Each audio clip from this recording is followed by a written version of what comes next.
again to the Getting Closure podcast. I'm James. I'm here with Cheryl Stainsby. Hi, James. Cheryl's the director of Your Director's Advocate. So we've talked about all sorts of things so far, about what the business person would be feeling or the kind of challenges they face. So now they've taken the step. They've taken the step to do something about it.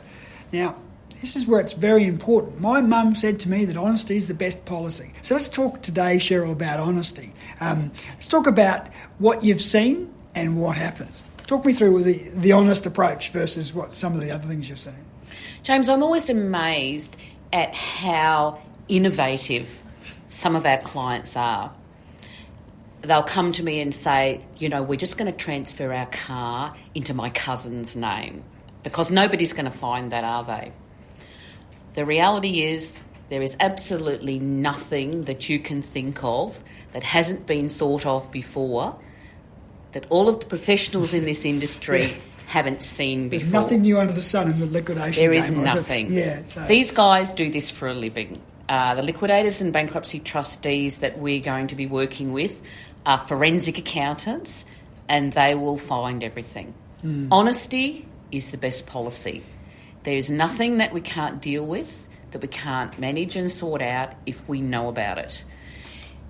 If you're upfront and you divulge everything, then liquidators and bankruptcy trustees will always work with you. If you don't tell them the truth, then believe me, you're facing fraud and you're facing prosecution. So you're saying it's not even just that they'll go tisk, tisk, tisk, you didn't tell me about this $10,000 in a term deposit in this other name here.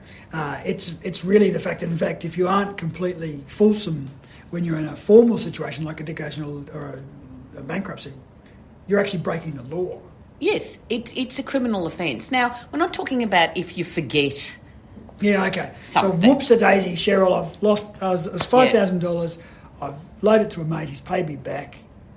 Should I just not take money? Oh, I guess you should. Is that what you're saying? Yeah.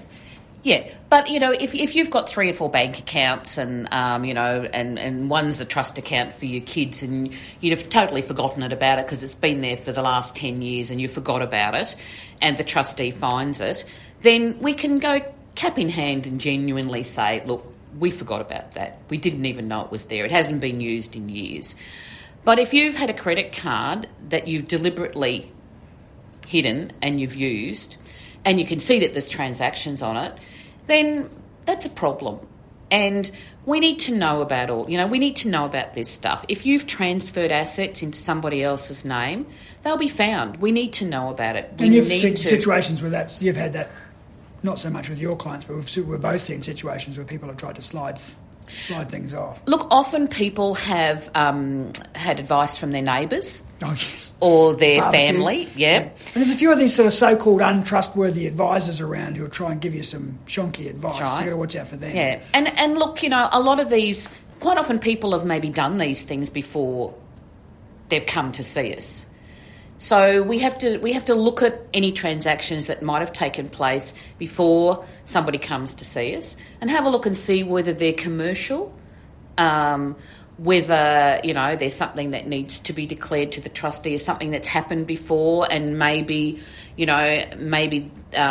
can still deal with them, and we can still deal with them, but we need to know about it. So you're saying somebody might take bad advice from their neighbour or one of these shonks that seem to be around, but you're saying even if you've had the bad advice and you've kind of acted on it already, you can still go forward as long as you're completely honest about everything what you've done. That's right. So you're not sort of cut out of the process of getting yourself sorted if you at least fess up and say, this is what we did, this is why we did it, here's a list of everything I know I've got.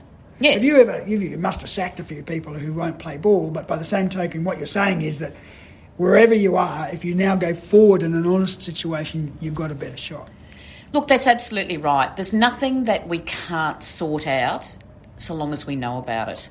It makes it very difficult once a liquidator or a bankruptcy trustee has been appointed if they ring us up and say, what about these assets that have been hidden, transferred, sold, that weren't declared? It makes it very difficult then to deal with that. Thanks, Cheryl. Mum was right. Honesty is the best policy.